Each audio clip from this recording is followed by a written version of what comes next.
Hello students, कैसे हैं आप सब। स्वागत है आप सबका आगाज इंस्टीट्यूट में। एमपीपीएससी प्रीलिम्स 2024 का जो सिलेबस है, सिलेबस में जो यूनिट 2 है, मध्य प्रदेश का इतिहास, आज से हम उसकी शुरुआत कर रहे हैं।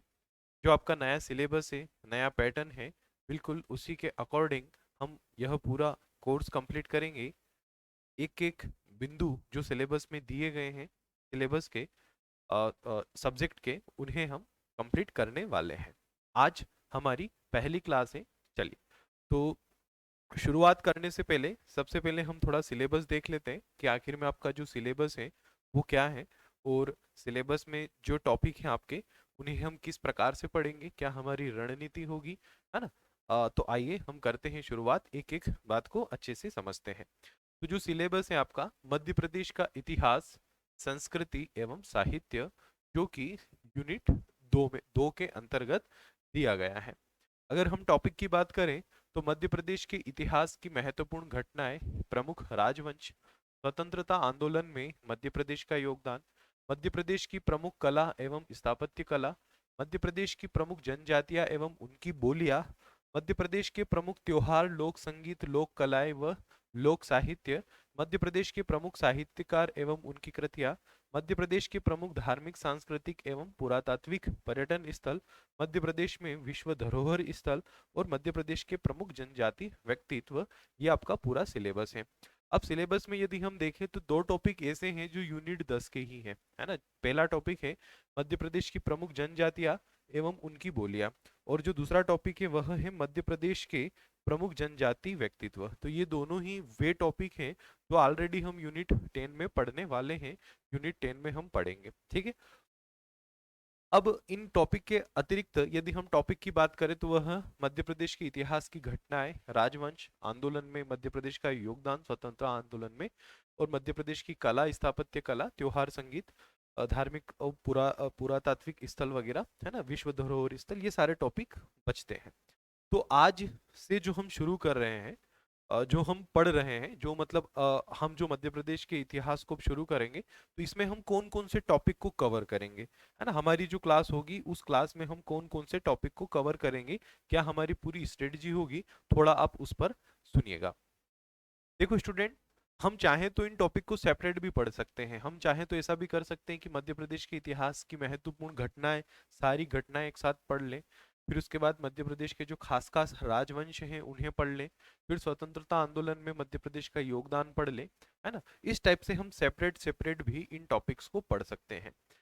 लेकिन ऐसे पढ़ने में जो मेन समस्या होती है वो होती है लिंक नहीं बन पाती है ना, टॉपिक के बीच में एक प्रॉपर लिंक नहीं बन पाती है। तो हम क्या करेंगे, हम मध्य प्रदेश के इतिहास को शुरू करेंगे पाषाण काल से, है ना। भारत का इतिहास भी पाषाण काल से ही शुरू होता है, हम मध्य प्रदेश के इतिहास को भी पाषाण काल से शुरू करेंगे, है ना।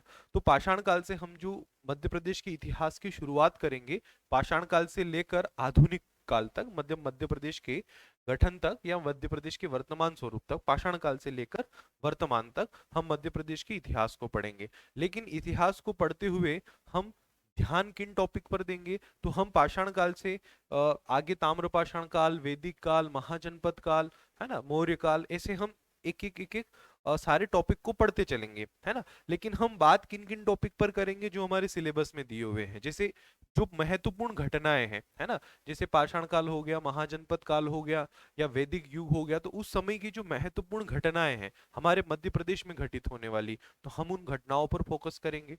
हम उस समय के प्रमुख राजवंशों को पढ़ेंगे, है ना। और जैसे जैसे हम आगे बढ़ेंगे, तो जब देश गुलाम होगा उस समय फिर देश को आजाद कराने में मध्य प्रदेश का क्या योगदान रहा, हम उसे समझेंगे। मध्य प्रदेश की जो प्रमुख कला व स्थापत्य कला है, जैसे कोई मंदिर हो गया, है ना, मस्जिद हो गए, तो ये सारे जो कला और स्थापत्य कला है इन्हें हम देखेंगे।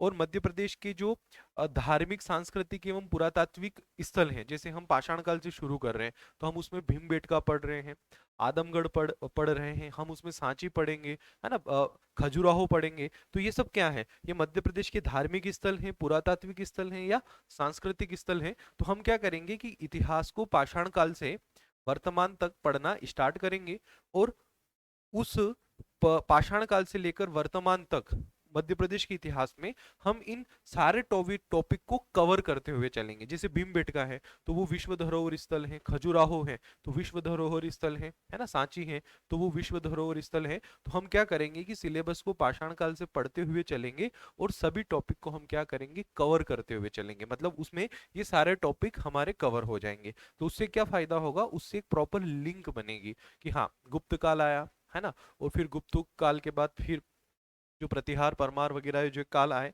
है ना, फिर हम उनको पढ़ेंगे।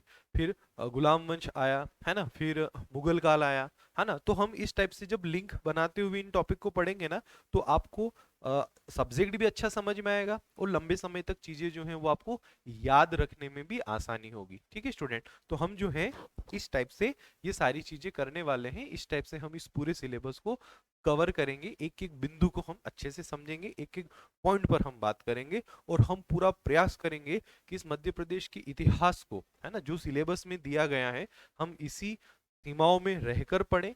साथ ही साथ जितने भी महत्वपूर्ण टॉपिक हमारे होंगे, हम उन टॉपिक को जितना ज्यादा डीपली हो सके उतना ज्यादा डीपली पढ़ें। फायदा ये होगा कि एक तो मेंस में भी हमें काम आएगा, और दूसरा फायदा ये होगा कि एमपी के इतिहास में ये देखा गया है कि एग्जामिनर 1 से 2 क्वेश्चन ऐसे पूछता है जो कि बच्चों ने नहीं पढ़े हुए होते हैं, या उन्हीं बच्चों ने पढ़े हुए होते हैं जिन्होंने मध्य प्रदेश के इतिहास को विस्तार से या एक गहराई से डीपली जिन्होंने अध्ययन किया हो। तो हम जो है ना डीपली अध्ययन करेंगे, एक एक फैक्ट्स को हम यहाँ पर जानेंगे, एक एक बात को हम समझेंगे, है ना स्टूडेंट। तो यही हमारा पूरा टारगेट होगा, यही हमारा पूरा जो स्ट्रेटजी है वो रहेगी कि हम मध्य प्रदेश के इतिहास को ऐसा पढ़ें कि बस एक बार पढ़ना पड़े, फिर दोबारा हमें कभी मध्य प्रदेश के इतिहास को पढ़ने की जरूरत ना पड़े। हमारे जो नोट्स हैं बस वही नोट्स हमारे लिए हर बार काम आए। हर बार का मतलब प्री में भी काम आए, मेंस में भी काम आए, हमेशा वही नोट्स जो हैं हमारे लिए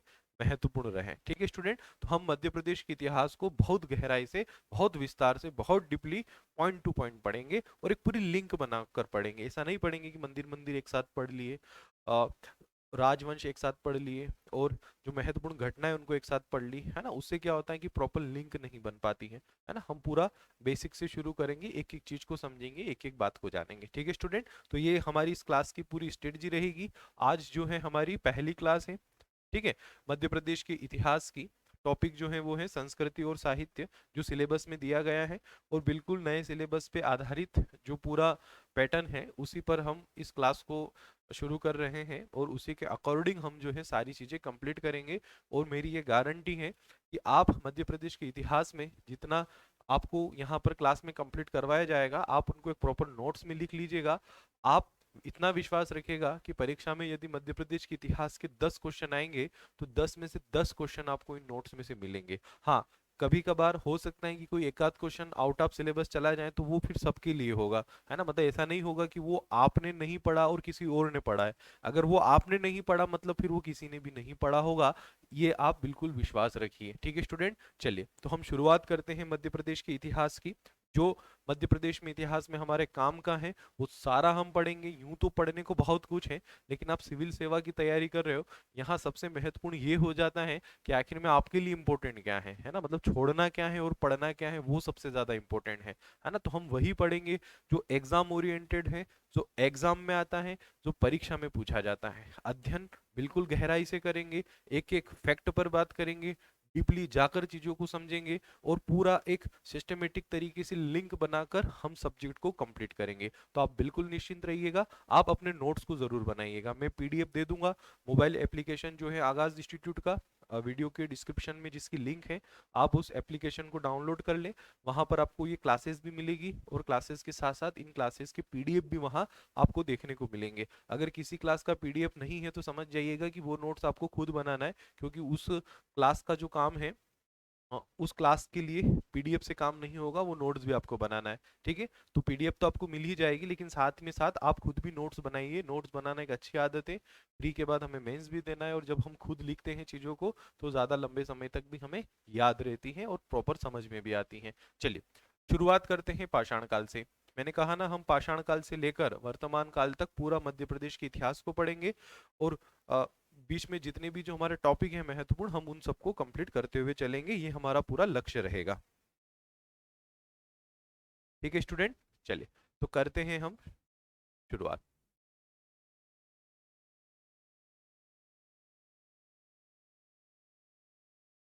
तो पहला टॉपिक जो है हमारा वह है पाषाण काल, है ना। हम मध्य प्रदेश में पाषाण काल को समझेंगे।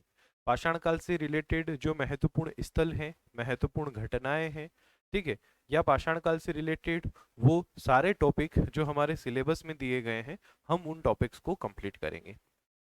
पाषाण काल वह काल है जिस समय मनुष्य जो है अपने जीवन को जीने के लिए जो भी आवश्यक चीजें हैं, है ना, उन आवश्यक चीजों की पूर्ति कहीं ना कहीं पत्थरों से ही करता था। कैसे समझिएगा, जैसे कि मानव की जो सबसे बेसिक आवश्यकता है वह है रोटी, कपड़ा और मकान। आदि मानवों की बात करें तो उस समय कोई कपड़ा इतना महत्वपूर्ण नहीं था। उस समय दो ही चीजें महत्वपूर्ण थी, एक थी रोटी और एक था मकान।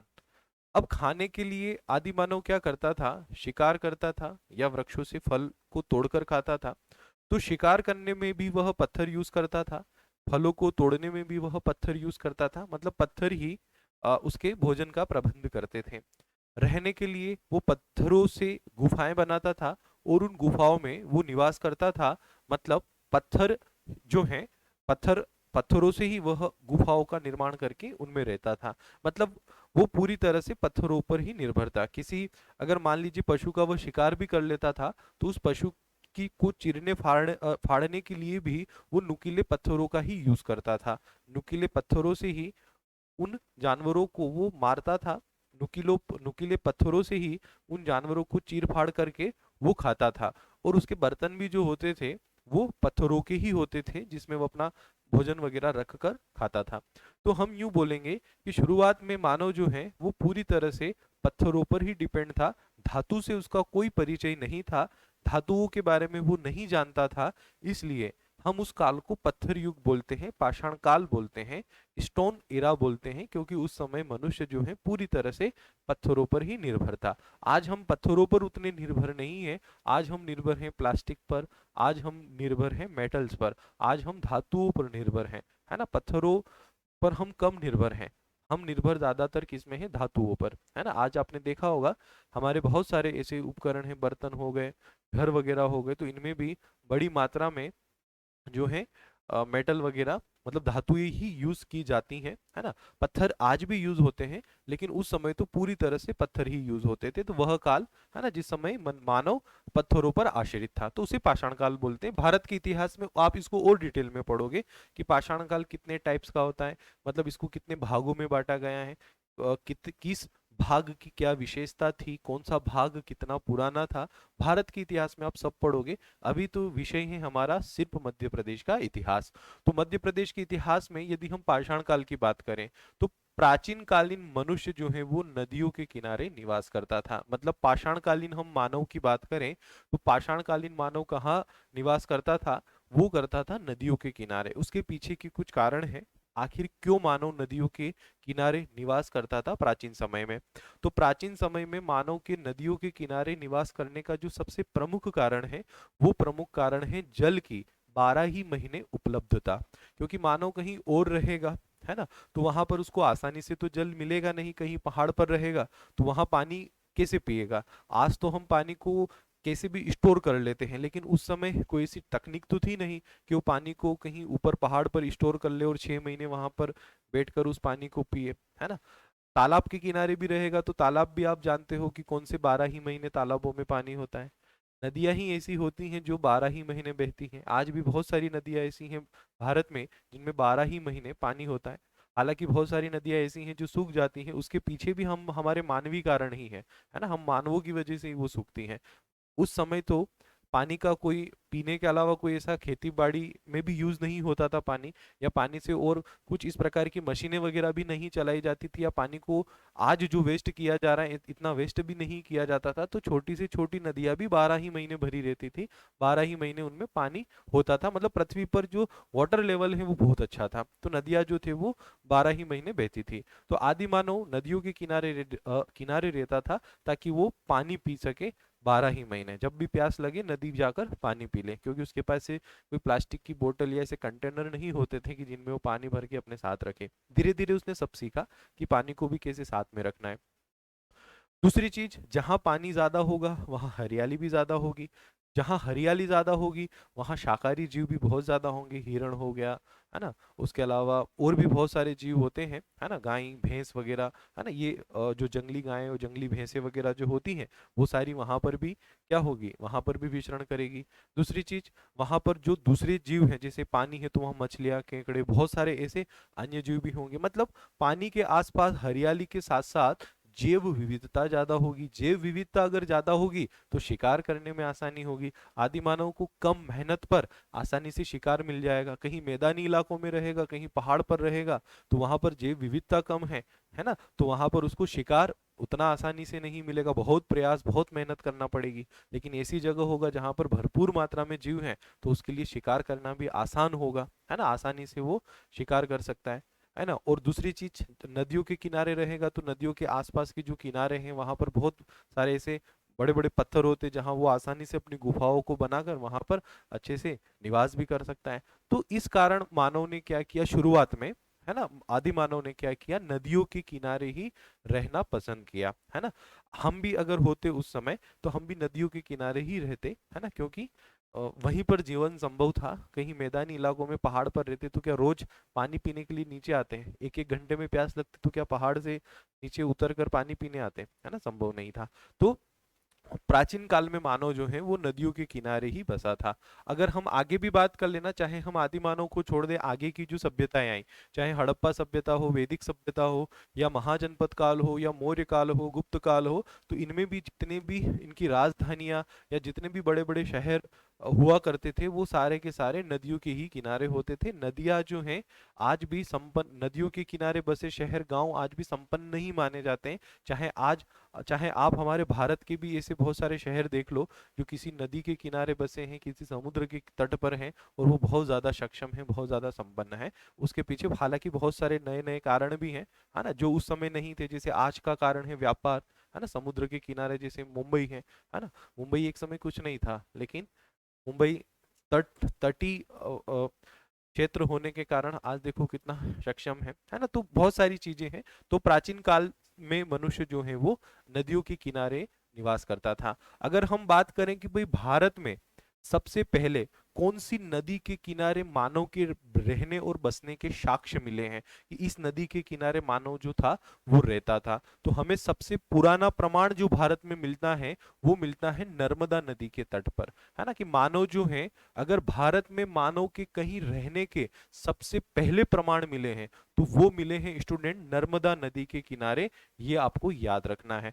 नर्मदा नदी के तट पर मानव के रहने का, बसने का सबसे प्राचीन प्रमाण मिलता है। आगे हम क्लास में देखने वाले हैं। अब हमें जानकारी कैसे मिलती है कि आखिर में पाषाणकालीन मानव जो था वो पत्थरों पर निर्भर था, या पाषाणकालीन मानव जो था वो इस प्रकार से अपना जीवन जीता था, या यहाँ पर कोई मनुष्य था वो पाषाण काल से रिलेटेड था। ये जानकारियां आज हमें वर्तमान में कैसे मिली, तो वो मिली है उनके औजारों से, बर्तनों से, गुफाओं से, उन्होंने जो शैल चित्र बनाए दीवारों पर, उन शैल चित्रों से, उनके कंकालों से, है ना, इनसे हमें जानकारियां मिलती हैं प्राचीन कालीन मानव के बारे में। ये प्रश्न भी पूछा जाता है। ठीक है, अब देखो शैल चित्र, मनुष्य ने सबसे पहले शैल चित्र बनाना ही सीखा, है ना। मानव, एक आदि मानव जो था वो खाना बदोश अपना जीवन जीता था, जैसा कोई जानवर रहते हैं ना, जिनकी ना कोई सभ्यता है ना कोई संस्कृति है, सेम उसी प्रकार से मानव भी अपना जीवन जीता था। मानव ने सबसे पहले अगर कुछ सीखा तो वो सबसे पहले उसने चित्र बनाना सीखा, है ना। मानव बोलना भी बाद में सीखा, सबसे पहले वो चित्र बनाना सीखा, ये आपको याद रखना है। और चित्र भी वो कहाँ कहाँ बनाता है, पत्थरों पर, है ना, क्योंकि उस समय कोई ऐसे बोर्ड वगैरह तो होते नहीं थे कि वो उन पे चित्र बनाएगा, कोई ऐसे पेपर वगैरह तो होते नहीं थे कि उन पे चित्र बनाएगा। तो उसने सबसे पहले चित्रों को कहाँ बनाया, सबसे पहले उसने चित्रों को बनाया पत्थरों पर, जहां वो रहता था, बड़े बड़े पत्थरों की गुफा बनाकर। तो जब भी उसका मन होता था कुछ मनोरंजन करने का, है ना, आज तो हमारा मन होता है तो हम टीवी चला लेते हैं, मोबाइल चला लेते हैं, है ना, और अपने आप को इंटरटेन करते हैं। लेकिन जब आदि मानव का मन रहा होगा तो उसने अपने आप को इंटरटेन करने के लिए दीवारों पर क्या किया, चित्रों चित्रों उसने दीवारों पर क्या किया, चित्रों को बनाया। ठीक है स्टूडेंट, तो आदि मानव ने सबसे पहले क्या सीखा? चित्र बनाना। अगर हम बात करें ये जैसे ये शब्द है तो ये क्या है? ये भी कोई चित्र ही है। जैसे है तो ये एक चित्र ही है, ए है तो ये एक चित्र ही है। तो आज हम जो भी लिख रहे हैं ना, तो ये सब चित्र ही है। ये जितना भी लिखा हुआ है ना, ये सब कोई ना कोई चित्र ही है ना। ये शब्द जो है, मैं मुंह से बोल रहा हूं, तो उस का मुझे चित्र बनाना है, तो ये का चित्र है। ए बोल रहा हूं तो ये ए का चित्र है, ये बी का चित्र है, तो ये सब चित्र ही तो है। तो हम मानवों के जो पूर्वज थे, उन्होंने सबसे पहले जिस कला को सीखा वो चित्रकला थी। सबसे पहले उन्होंने चित्र बनाने सीखा, और चित्रों को सबसे पहले उन्होंने कहाँ बनाया? पत्थरों पर, शिलाओं पर, है ना, स्टोन पर। तो हम इसलिए उनको बोलते हैं स्टोन पेंटिंग या शेल चित्र। ठीक है, तो आदि मानव ने सबसे पहले क्या सीखा? चित्र बनाना। अब मध्य प्रदेश में पाषाण काल से संबंधित बहुत सारे स्थल मिलते हैं। हमारे मध्य प्रदेश में कई सारे ऐसे स्थल मिले हैं जिनका रिलेशन पाषाण काल से था, जो पाषाण काल से संबंधित थे, है ना। अगर हम उन स्थलों में बात करें, कुछ प्रमुख स्थलों की, तो ये 3 स्थल बहुत फेमस हैं। एक भीमबेटका, एक हथनोरा और एक आदमगढ़, है ना। ये 3 स्थल जो हैं, ये बड़े महत्वपूर्ण हैं, जहां से प्रश्न परीक्षा में पूछे जाते हैं। ठीक है स्टूडेंट, तो पाषाण काल से रिलेटेड इन 3 स्थलों से मध्य प्रदेश में प्रश्न पूछे जाते हैं एमपीपीएससी में। तो हम इन 3 स्थलों के बारे में पढ़ते हैं। यूं तो मध्य प्रदेश में कई सारे पाषाणकालीन स्थल जो हैं वो मिले हैं, लेकिन ये 3 जो हैं उनमें महत्वपूर्ण है, जहां से परीक्षा में प्रश्न अक्सर पूछे जाते हैं, जहां से परीक्षा में प्रश्न जो है वो अक्सर आते हैं। ठीक है, तो हम शुरुआत करते हैं भीमबेटका से। भीमबेटका को हम सबसे पहले समझते हैं। भीमबेटका की बात करें तो भीमबेटका से रिलेटेड जो परीक्षा में 99% बार जो प्रश्न पूछा जाता है, वो ये पूछा जाता है कि भीमबेटका मध्य प्रदेश के किस जिले में है ना। 100 में से 99 बार अगर भीमबेटका से कोई प्रश्न आता है, तो 100 में से 99 बार यही प्रश्न आपको देखने को मिलेगा। मैं सिर्फ एमपीपीएससी की बात नहीं कर रहा हूँ, अदर एग्जाम्स की भी आप पेपर देखिएगा। अगर भीमबेटका से रिलेटेड 50 प्रश्न है, तो यूं मान के चलिए आप 50 में से 40 से ज्यादा बार प्रश्न यही मिलेगा आपको कि भीमबेटका किस जिले में है। तो भीमबेटका किस जिले में है? आपका उत्तर होगा मध्य प्रदेश के रायसेन जिले में। भीमबेटका कहाँ है? आपका उत्तर होगा मध्य प्रदेश के रायसेन जिले में। रायसेन जिले के अब्दुल्लागंज में, बेतवा नदी के तट पर। मैंने कहा ना, जितने भी पाषाणकालीन या प्राचीन स्थल हैं वो किसी ना किसी नदी के ही तट पर आपको मिलेंगे। तो भीमबेटका कहाँ है? बेतवा नदी के तट पर। अब देखो स्टूडेंट, इसको भीमबेटका बोलने के पीछे का भी एक कारण है। ये जो भीमबेटका आप यहाँ बोर्ड पर देख रहे हैं, ये भीमबेटका, लोग इसके बारे में जानते थे, भीमबेटका के बारे में, है ना। ऐसा नहीं है कि बाद में ये स्थल जमीन से कहीं बाहर निकला होगा। लोग इसके बारे में पहले भी जानते थे, लेकिन लोग ये जानते थे कि भीमबेटका जो है वो पांडवों द्वारा बनाई गई गुफा है ना। जो पांडव थे, उन पांडवों ने इन भीमबेटका की गुफाओं का निर्माण किया, और एक बड़ा सा पत्थर वहां पर है, तो लोग बोलते थे कि ये जो है भीम की बैठक है। जब पांडवों को अज्ञातवास हुआ था, तो पांडव इन गुफाओं में रहते थे, और भीम जो है इस पत्थर पर बैठकर रात में रखवाली करता था, है ना। तो ये भीम की बैठक है। तो भीम की बैठक से ही नाम पड़ गया इस स्थल का, भीमबेटका। इसको भीमबेटका कहा जाने लगा। अब क्या हुआ कि वर्ष 1957-58 में जो पुरातत्व शास्त्री थे हमारे मध्य प्रदेश के वीएस वाकड़कर, इन वीएस वाकड़कर जब इस स्थल पर पहुंचे, एक बार इनकी यात्रा हो रही थी नागपुर तरफ जाने की, तब नागपुर तरफ जाते हुए कार से ये इन्हीं स्थलों से होते हुए निकले, भोपाल से। तो इन्होंने जब इन स्थलों को देखा, तो पुरातत्व शास्त्री हैं, तो इनका मन हुआ कि यार इन स्थलों के बारे में और भी जाना जाए कि आखिर में ये स्थल है क्या।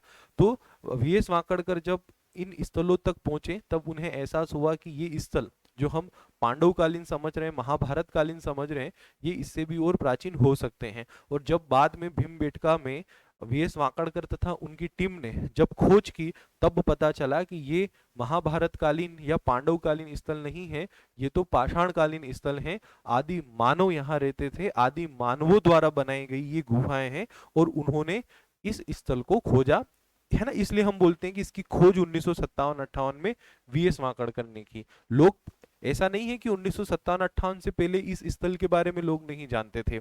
1957-58 से पहले भी हम भीमबेटका के बारे में जानते थे, पर हम भीमबेटका के बारे में ये जानते थे कि ये पांडवों की गुफाएं हैं। हमें ये नहीं पता था कि ये आदि मानवों द्वारा बनाई गई गुफाएं। लेकिन वीएस वाकड़कर ने जब 1957-58 में इस स्थल की तहकीकात की तो उन्होंने बताया कि ये तो आदि मानवों का स्थल है, आदि मानव यहाँ रहता था, आदि मानवों द्वारा बनाई गई ये गुफाएं और शैल चित्र हैं। इसलिए हम बोलते हैं कि वीएस वाकड़कर ने इसकी खोज की। स्थल की खोज तो की ही है, साथ ही साथ इसकी पहचान की खोज की कि आखिर में ये स्थल है किस समय का। ये मुख्यतः मध्य पाषाण कालीन स्थल माना जाता है। मैंने कहा ना कि पाषाण काल के भी 3 भाग थे।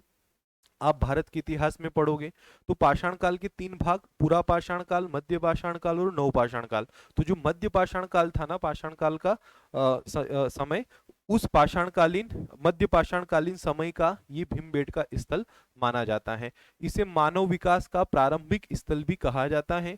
क्यों कहा जाता है आगे मैं आपको बताऊंगा। वर्ष 1888 में ब्रिटिश अधिकारी डब्ल्यू किनकेड ने इसे बौद्धकालीन स्थल कहा था। पहले मतलब स्थानीय लोग तो इसको बोलते थे कि ये पांडवों की गुफाएं हैं। ब्रिटिश अधिकारी डब्ल्यू किनकेड 1888 में पहुंचे थे यहाँ पर और उन्होंने इस स्थल को बौद्धकालीन कहा था। फिर 1957-58 में वीएस वाकड़कर ने इसकी वास्तविक पहचान की खोज की कि आखिर में ये स्थल है कौन सा। यह गुफाएं जो है, मतलब भीमबेटका जो है स्थल बताया, ठीक है। अब भीमबेटका में जो गुफाएं हैं, है ना, ये गुफाएं रातापानी अभ्यारण्य के समीप विंध्याचल पर्वत माला में विस्तृत हैं। मतलब जो हमारा पूरा भीमबेटका है, ये भीमबेटका जो रातापानी अभ्यारण्य है ना, रायसेन जिले का, उस रातापानी अभ्यारण्य के ही अंतर्गत यह आता है।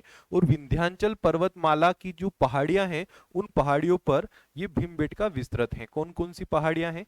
भीमबेटका, लाखा, विनायका, जोंद्रा, भोरावली, ज्वार और मुनि बाबा। कभी अगर एग्जामिनर प्रश्न करें कि भीमबेटका कितनी पहाड़ियों पर विस्तृत है, आपका उत्तर होगा 7 पहाड़ियों पर, है ना। भीमबेटका 7 पहाड़ियों पर विस्तृत है।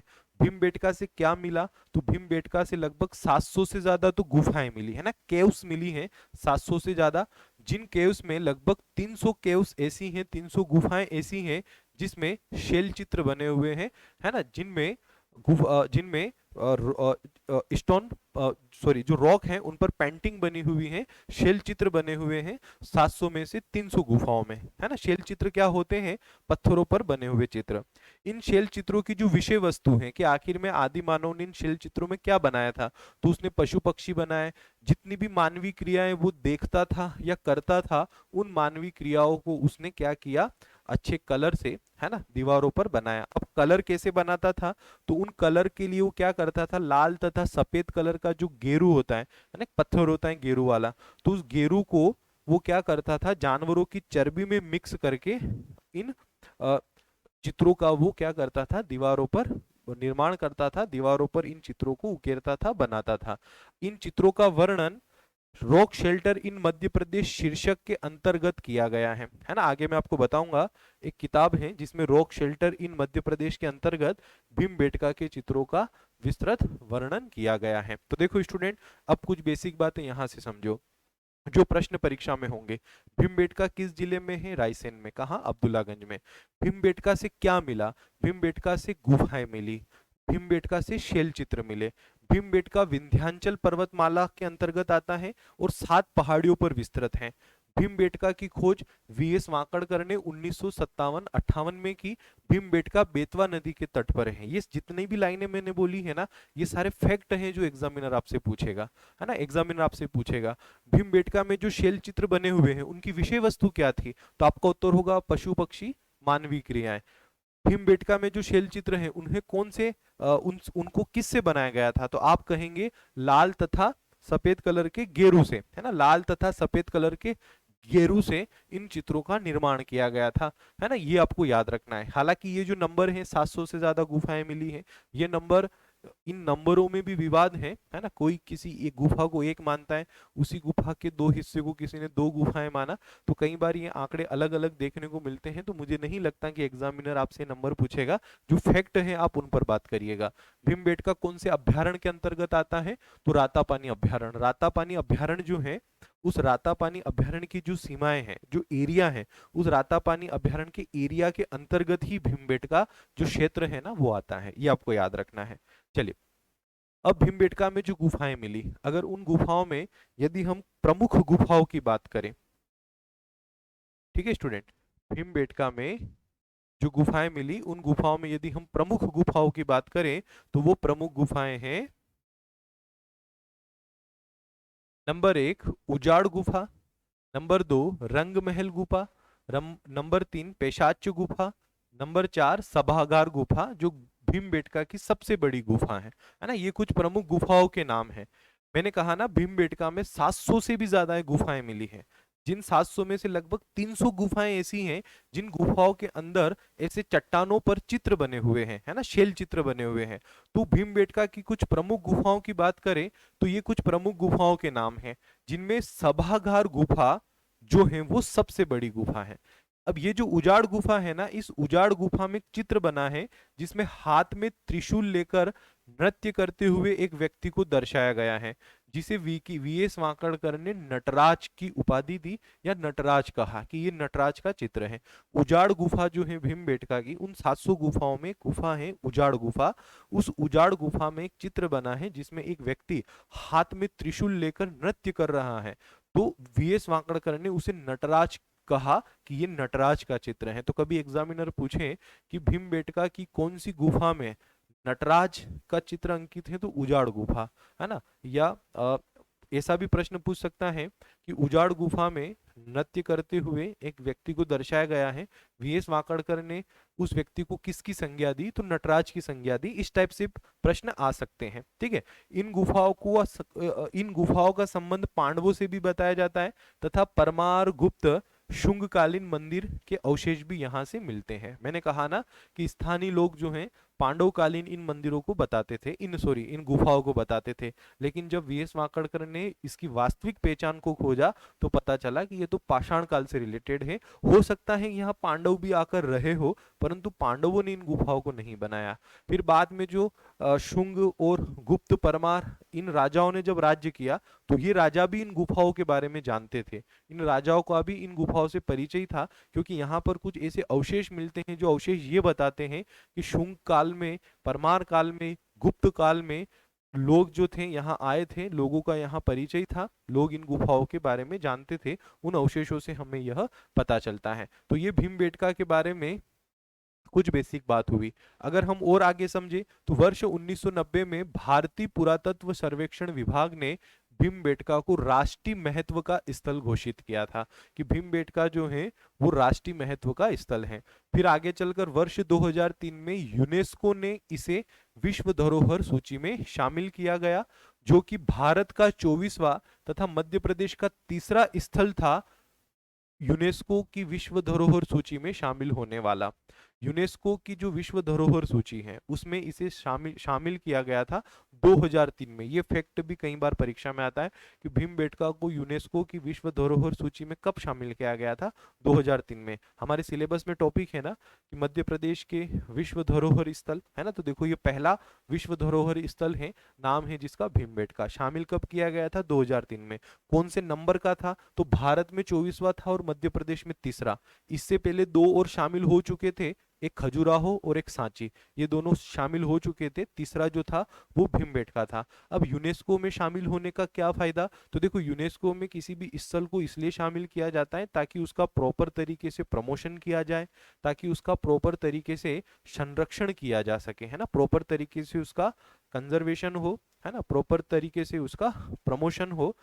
इसलिए यूनेस्को जो है उन स्थलों को अपनी सूची में शामिल करता है। अब उससे क्या लाभ, तो देखो भीमबेटका के बारे में हम जानते हैं कि यार हमारे आदि मानव, हमारे भारत में जो आदि मानव निवास करते थे, हमारे प्रदेश में जो आदि मानव निवास करते थे, वो ऐसी गुफाएं बनाकर रहते थे, है ना। तो हम जब भी हमारे पूर्वजों का इतिहास देखना चाहेंगे तो हम भीमबेटका जाएंगे, वहां जाकर उन गुफाओं को देखेंगे और हम एक आइडिया लगाएंगे कि हमारे पूर्वज जो थे वो इस प्रकार से अपना जीवन जीते थे, इस प्रकार से वो रहते थे। मानव जब शुरुआत अवस्था में था, सभ्यता की ओर जब अग्रसर हो रहा था, तो तब वो इस प्रकार का जीवन जीता था। लेकिन मान लो कि हमने इन स्थलों को नहीं बचाया, हमने इन स्थलों की रक्षा नहीं की, मान लो बारिश में या अन्य किसी भी प्राकृतिक आपदा में ये स्थल मान लीजिए नष्ट हो जाते, खत्म हो जाते हैं, धराशायी हो जाते हैं, तो आगे आने वाली जो हमारी पीढ़ियां हैं, जब हम उनको कभी कहेंगे ना कि आदि मानव हमारे भारत में रहता था, ऐसी गुफा बनाकर रहता था, दीवारों पर ऐसे शैल चित्र बनाते थे तो वो क्या कहेगा कि ये तो बस एक कहानी है, ये कोई हकीकत नहीं है। जैसे आज लोगों को बताया जाता है ना कि ऐसा हुआ था, प्राचीन समय में ऐसा हुआ था, या हम कोई भी एक ऐतिहासिक घटना की बात कर ले, जैसे रामायण की ही बात कर ले, बहुत सारे लोग बोलते नहीं नहीं ये तो सिर्फ एक कहानी है, हकीकत नहीं है, है ना। आपने बहुत सारे लोगों के मुंह से इस तरह से कहते हुए सुना होगा। लेकिन हम आज हमारे पास सिर्फ लिखित प्रमाण ही है ना। हमारे पास मान लीजिए कि ऐसे प्रमाण होते, है ना, जो कुछ हमारे पास ऐसे पुरातात्विक प्रमाण होते जो हमारी इस बात को और भी अधिक तरीके से पुष्टि करते, तो हम जो लिखी हुई बात है उसको और अच्छे से लोगों को बता पाते हैं ना। जैसे श्रीलंका में जैसे लंका बताई जाती है, मान लो वो आज पूरी जीवित अवस्था में होती, है ना, तो हम बोलते हैं हाँ ये वो लंका है। जो राम सेतु है मान लीजिए वो पूरा आज जीवित अवस्था में होता कि लोग इस पार से उस पार बिल्कुल चल कर जा रहे हैं, है ना, तो बिल्कुल हम विश्वास करते, है ना, कि हाँ सच में ऐसा हुआ था। लेकिन बहुत सारे लोग उस पर भी आज टीका टिप्पणी करते हैं, उस पर भी उंगली उठाते। तो कारण क्या? कारण यही है कि हमने हमारी धरोहरों को संभाल कर ही नहीं रखा, ताकि भावी पीढ़ी को हम उसे दिखा सकें। तो हमारे पूर्वजों ने तो वो गलती कर ली, तो क्या हम भी उस गलती को करें? बिल्कुल नहीं। हमारे पूर्वजों की जो धरोहर है हमारे पास, हम उनको तो बचा कर रखें, ताकि भावी पीढ़ियों को हम दिखा सकें कि देखो हमारे जो पूर्वज थे या आप जो पूर्वज रहे हैं वो इस प्रकार का जीवन जीते थे, ताकि उन पर भी विश्वास हो कि आखिर में हमारा इतिहास क्या है ना। तो यूनेस्को क्या करता है कि मतलब यूनेस्को में शामिल हो जाना मतलब अब पूरे विश्व की जिम्मेदारी है इन स्थलों की रक्षा करने की, इन स्थलों का संरक्षण करने की, इन स्थलों का प्रमोशन करने की, है ना। तो यूनेस्को क्या करता है, उन स्थलों को अपनी सूची में शामिल कर लेता है। आप इतना समझे, ठीक है स्टूडेंट। चलिए, तो यूनेस्को में 2003 में इसे शामिल किया गया। अब भीमबेटका में जैसी गुफाएं मिली हैं, ऐसी सेम टू सेम गुफाएं लास काउक्स में भी हैं, है ना। लास काउक्स गुफाएं जो कि फ्रांस में हैं, और बुशमैन गुफाएं जो कि काकादो नेशनल पार्क ऑस्ट्रेलिया से हैं, वहां पर भीमबेटका के समान ही गुफाएं मिली हैं। मतलब भीमबेटका में जिस जिस टाइप से चित्र बनाए हुए हैं ना, सेम उसी टाइप से चित्र इन गुफाओं में भी बनाए गए हैं। ऐसा लगता है जैसे यही लोग वहां चले गए थे बनाने के लिए, या फिर वहां के लोग यहाँ आए थे इन चित्रों को बनाने के लिए, है ना। बिल्कुल सेम समय की और सेम प्रकार की चित्रकारी मिलती है ऑस्ट्रेलिया और फ्रांस में भी, है ना। तो कभी एग्जामिनर ये भी प्रश्न आपसे पूछ सकता है कि भीमबेटका के समकालीन गुफाएं कहाँ मिलती हैं। ठीक है स्टूडेंट, तो ये कुछ महत्वपूर्ण फैक्ट्स हुए भीमबेटका से रिलेटेड जो एग्जामिनर आपसे पूछेगा, और एग्जामिनर जब भी ये फैक्ट्स आपसे पूछेगा तो आपको इनका अच्छे से जवाब देना है। फैक्ट्स आप अच्छे से समझ लो। खोज किसने की, किस नदी के तट पर है, कहाँ पर स्थित है, क्या मिला, है ना, यूनेस्को में कब शामिल हुआ था, ठीक है। ये सारी बातें जो हैं बहुत महत्वपूर्ण हो जाती हैं इस भीमबेटका से, जहां से प्रश्न आएंगे। ठीक है, मैं फिर से रिपीट कर रहा हूं कि परीक्षक प्रश्न क्या करेगा। भीमबेटका की खोज किसने की, भीमबेटका किस नदी के तट पर है, कौन सी पहाड़ियों पर विस्तृत है, किस अभ्यारण्य में विस्तृत है, भीमबेटका से क्या मिला, उन चित्रों की विषय वस्तु क्या थी, ठीक है। भीमबेटका की सबसे बड़ी गुफा कौन सी है, यूनेस्को में भीमबेटका को कब शामिल किया गया, ठीक है। भीमबेटका की खोज किस वर्ष हुई और किसने की, ठीक है। और उसके अलावा राष्ट्रीय महत्व का स्थल कब घोषित किया गया था, भीमबेटका की समान गुफाएं विश्व में और कहाँ मिली। ये कुछ 10-15 फैक्ट ऐसे हैं जो भीमबेटका से परीक्षा में पूछे जा सकते हैं, और आपको इन फैक्ट्स को याद रखना है। यही वो फैक्ट्स हैं जहां से प्रश्न बनेगा, है ना, क्योंकि एग्जामिनर तो आज तक यही प्रश्न बनाता आया है कि भीमबेटका की खोज किसने की, भीमबेटका कहाँ स्थित है, भीमबेटका यूनेस्को में कब शामिल हुआ। बस ये 3-4 प्रश्न ही है जो एग्जामिनर आज तक पूछता आया है। अगर एग्जामिनर कुछ नया पूछने की कोशिश करेगा तो जो हम एक्स्ट्रा फैक्ट पढ़ रहे हैं वो वही फैक्ट हैं जो नए हैं, जो एग्जामिनर आगे आपसे पूछ सकता है। ठीक है स्टूडेंट, तो बस आप इन फैक्ट्स पर विश्वास कीजिए। मैंने जो बताया आप इन सारी फैक्ट्स पर ध्यान दीजिएगा, यही आपको परीक्षा में देखने को मिलेंगे, यहीं से प्रश्न परीक्षा में होगा। चलिए, अब भीमबेटका के बाद हम मध्य प्रदेश के एक और प्रमुख पाषाणकालीन स्थल की बात करते हैं जो है आदमगढ़। ठीक है, आदमगढ़ मध्य प्रदेश के होशंगाबाद जिले में है। सबसे पहला प्रश्न जो परीक्षक पूछेगा, कौन सी नदी के तट पर है, तो नर्मदा नदी के तट पर है। ये प्रश्न भी परीक्षक आपसे पूछेगा। ये भी मध्य पाषाणकालीन स्थल है, जैसे भीमबेटका भी मध्य पाषाणकालीन है, उसी प्रकार से जो आदमगढ़ है ये भी मध्य पाषाणकालीन स्थल है। ये आपको याद रखना है, परीक्षक जो है ये प्रश्न परीक्षा में पूछता है। अब इसकी खोज जो है 1964 में की थी आरबी जोशी ने। जैसे भीमबेटका की खोज की थी 1957-58 में वीएस वाकड़कर ने, सेम उसी तरह से आरबी जोशी ने इसे 1964 में खोजा। मतलब इसको पहचान दी कि आखिर में ये आदमगढ़ है क्या। यहाँ से 25,000 से भी ज्यादा उनको औजार मिले थे जो कि मध्य पाषाण कालीन थे। आदि मानव जिन औजारों का यूज करता था, है ना, जिन हथियारों का यूज करता था शिकार करने में, तो उनका एक जखीरा मिला कहाँ से? आदमगढ़ से, है ना, 25,000 से भी ज्यादा। अब इसी आदमगढ़ में वर्ष 1922 में, इस फैक्ट पर 3 स्टार लगा लो, ये फैक्ट परीक्षक जब भी पूछेगा, बहुत तगड़ा फैक्ट है, ये पूछा जाने योग्य फैक्ट है। वर्ष 1922 में मनोरंजन घोष, नाम याद रखेगा, वर्ष 1922 में मनोरंजन घोष ने यहाँ पर शैल चित्रों को देखा था, जो कि मध्य प्रदेश में खोजे गए प्रथम शैल चित्र थे। मध्य प्रदेश में मैंने कहा ना कि जो पत्थरों पर जो चित्र बने थे उनको शैल चित्र बोलते हैं, तो वो शैल चित्र मध्य प्रदेश में सबसे पहले कब और किसने खोजे थे? तो मध्य प्रदेश में शैल चित्रों की खोज सबसे पहले मनोरंजन घोष ने वर्ष 1922 में आदमगढ़ में की थी। ये फैक्ट परीक्षक पूछेगा, जब भी पूछेगा, बहुत कम ही बच्चे इसका जवाब दे पाएंगे, और जो जवाब दे पाएंगे उनको बहुत सारे बच्चों से आगे निकलने का एक मौका भी मिलेगा, और बहुत लेवल का फैक्ट है ये, परीक्षा में पूछा जा सकता है ना, कि शैल चित्र मध्य प्रदेश में सर्वप्रथम कहाँ पर खोजे गए, सर्वप्रथम किसने खोजे, ये फैक्ट परीक्षा में हो सकता है, ध्यान दीजिएगा। ठीक है, यहां से मनुष्यों तथा पशुओं के कंकाल मिले हैं, तथा मनुष्य के पशुपालक होने के भी यहां से प्रमाण मिले हैं, क्योंकि मनुष्यों के जो कंकाल मिले हैं, मनुष्यों के कंकाल के साथ जानवरों के भी कंकाल मिले हैं। तो अब इससे यही बात समझ में आती है कि मनुष्य के कंकाल और जानवरों के कंकाल अगर साथ साथ हैं, मतलब मानव जो था वो पशुओं को पालता था, है ना, पशु तो मानव को नहीं पालते थे, है ना, ऐसा तो कहीं प्रमाण मिला नहीं है ना। तो मानव के साथ पशु भी रह रहे हैं, मतलब मानव जो था उन पशुओं को क्या कर रहा था, उन पशुओं को पालतू बना लिया था मानव ने, मतलब पशुपालन के यहाँ से प्रमाण मिलते हैं।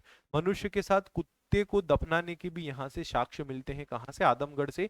ये प्रश्न परीक्षा में पूछा गया है कि मनुष्य के साथ कुत्ते को दफनाने के साक्ष्य मध्य प्रदेश के किस पाषाणकालीन स्थल पर मिलते हैं? उत्तर होगा आदमगढ़।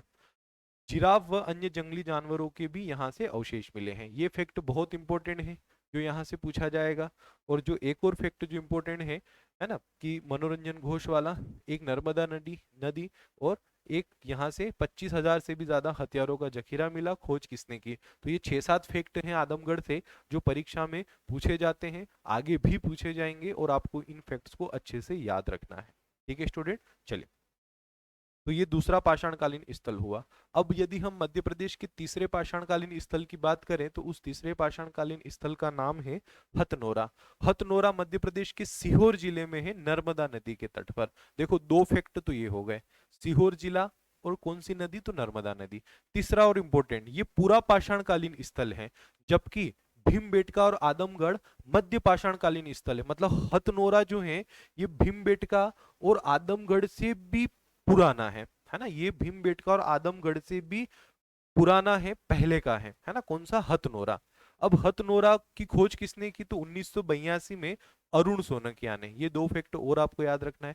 तीसरा और मोस्ट इंपोर्टेंट फैक्टर जो यहां से पूछा जाता है, हथनोरा से एक मानव कपाल मिला है, मतलब एक मानव की खोपड़ी मिली है, कंकाल मिला है मानव का, जिस कंकाल में खोपड़ी मिली है मानव की, तो वो खोपड़ी भारत में अब तक जितने भी मानव कंकाल खोजे गए उन मानव कंकालों में सबसे पुरानी है। मतलब आप यूं बोल सकते हो कि जो खोपड़ी मिली है ना, वो सबसे पुरानी हड्डी है जो भारत में खोजी गई है ना। जो खोपड़ी मिली है वो सबसे पुराना कंकाल है जो भारत में आज तक हमने जमीन में से जो कंकाल खोद कर निकाले हैं, उन खोदे गए कंकालों में वो सबसे पुराना कंकाल है। उससे प्राचीन कंकाल हमें आज तक नहीं मिला, जो कहां से मिला है? हथनोरा से। तो हथनोरा से भारत में ज्ञात सबसे प्राचीन मानव कंकाल प्राप्त हुआ है, जो कि 5 लाख वर्ष पुराना बताया जाता है। जो बताया जाता है कि ये 5 लाख साल पुराना है। मतलब हथनोरा भारत का वह स्थल है जहां से सबसे पुराना मानव कंकाल मिला। अब मैंने क्या कहा था कि मनुष्य के रहने का सबसे पुराना प्रमाण नर्मदा नदी के तट पर मिलता है। तो ये मानव कपाल कहाँ मिला? इसी नर्मदा नदी के तट पर मिला ना। मतलब भारत में मनुष्य के रहने का सबसे पुराना प्रमाण कौन सा है?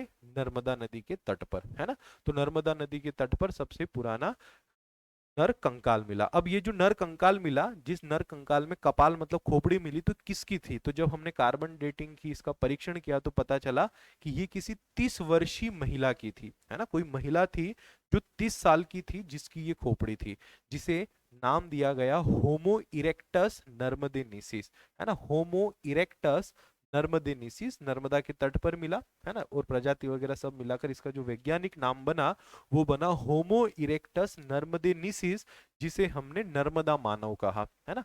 जिसे होमो इरेक्टस नर्मदेनेसिस, है ना, जिसे हम बोलते हैं नर्मदा मानव। तो कहां पर मिला था?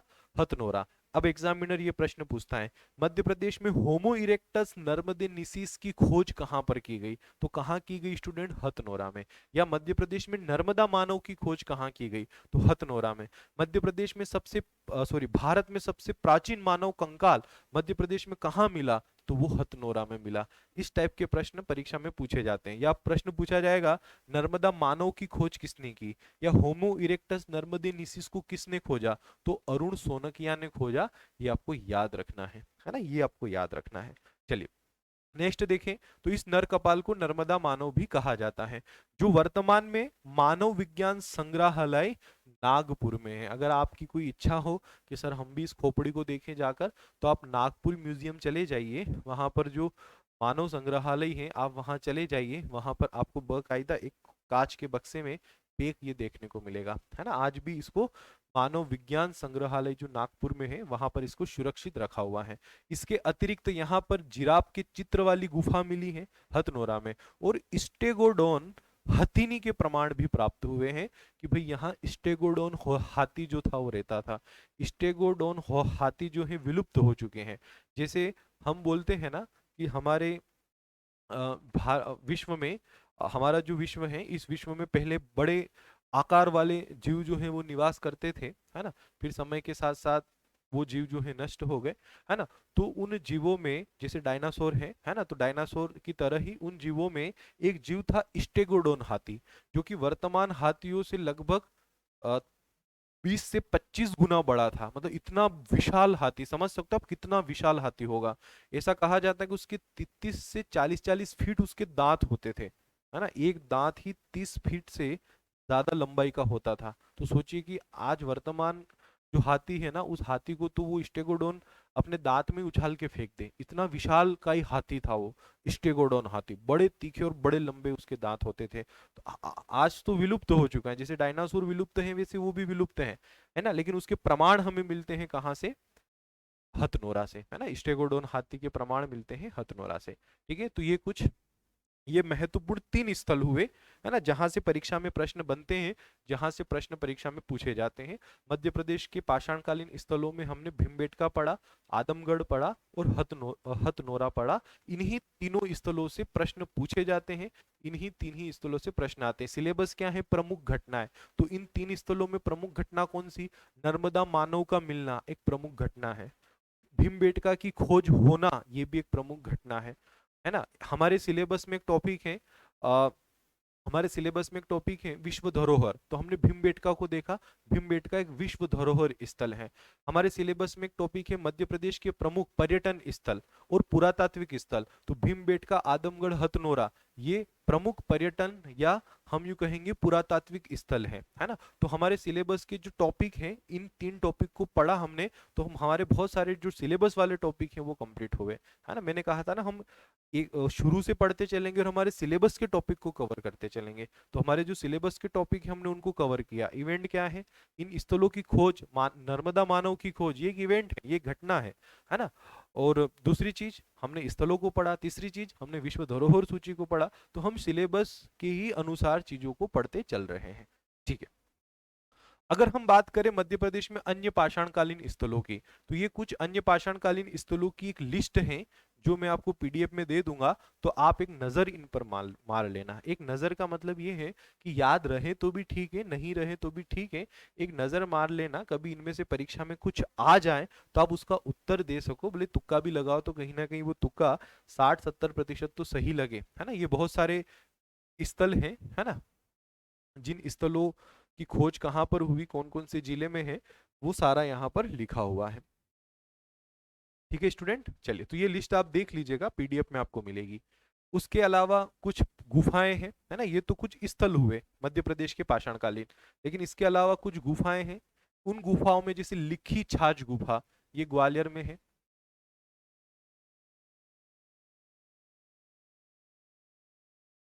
दूसरा लिखी दांत जो कि चंदेरी में है, झिझरी गुफाएं कटनी में है, चुड़ैलों की छाछ ग्वालियर में है। यहाँ से गर्भवती स्त्री का चित्र मिलता है ना, चुड़ैलों की छाछ जो कि ग्वालियर में, मतलब ग्वालियर में ऐसी पहाड़ियां हैं जिनको बोला जाता है कि चुड़ैलों का पहाड़ है, लोग वहां जाने से डरते हैं।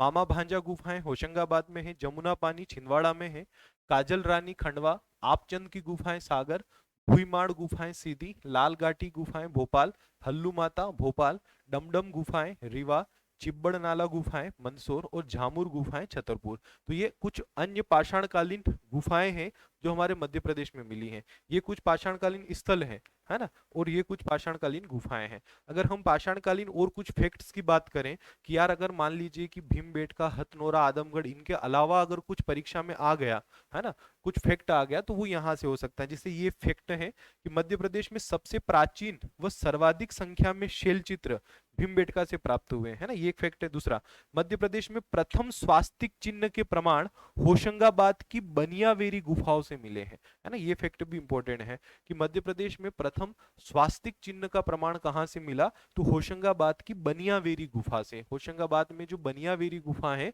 वहां से सबसे प्राचीन प्रमाण मिला है किसका, स्वास्तिक चिन्ह का।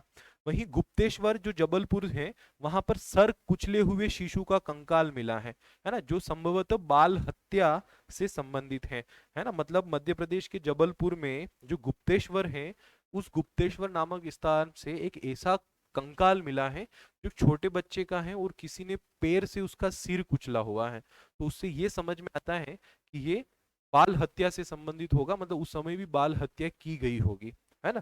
ठीक है, तो ये कुछ पाषाणकालीन प्रमाण है। अब हमने ये देखा कि मध्य प्रदेश में पुरातत्व का जनक कहा जाता है विष्णु श्रीधर वांकड़कर को, क्योंकि इन्होंने भीमबेटका को तो खोजा ही खोजा, उसके अतिरिक्त मध्य प्रदेश में इन्होंने कई सारे पाषाणकालीन या पुरातात्विक स्थलों की खोज में अपना प्रत्यक्ष या अप्रत्यक्ष रूप से इन्होंने अपना योगदान दिया, विष्णु श्रीधर वांकड़कर ने।